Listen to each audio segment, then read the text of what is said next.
কিন্তু রামকৃষ্ণের চোখ পড়ল অনাথ দরিদ্রের দিকে। কোনো এক গ্রাম অতিক্রম করে যাচ্ছে, দেখল গ্রামবাসীদের পরনে কাপড় নেই, মাথায় তেল নেই এক ফোঁটা।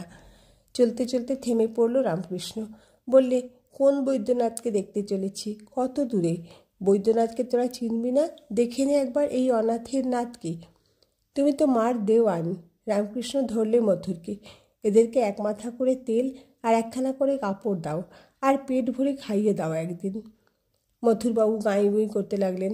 বাবা, তীর্থে অনেক খরচ হবে, এতগুলো লোক খাওয়াতে দাওয়াতে গেলে টাকা টানাটানি পড়ে যাবে, সামলাতে পারবো না। করুণায় কোমল রামকৃষ্ণ প্রচণ্ড নিষ্ঠুর হয়ে উঠল। বললে, দূর সারা, তোর কাশি আমি যাব না।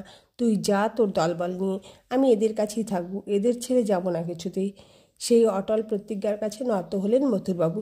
কলকাতা থেকে কাপড় আনালেন, স্থানীয় বাজার থেকে তেল কেনালেন, পাঁঠাও, মহাপ্রসাদের ভোগ লাগিয়ে দিলেন একদিন। গ্রামবাসীর আনন্দেই রামকৃষ্ণের আনন্দ।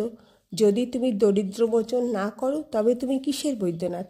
7 দিন দেরি হয়ে গেল কাশিতে যেতে, তা হোক, তবু মা, তুই আমাকে শুকনো সন্ন্যাসী করিস না, আমাকে করুণা কোমলতা দে, আমাকে রসে বসে রাখ।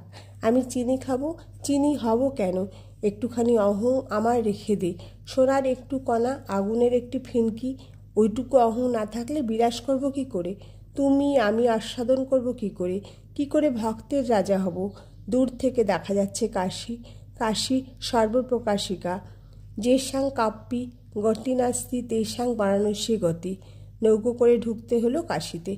ভাব নেত্রে রামকৃষ্ণ দেখল কাশী স্বর্ণময়ী, ইট কাঠ মাটি পাথর কিছুই নেই, আগা গোড়া সুবর্ণমণ্ডিত। তার মানে অক্ষয় নিত্যধাম।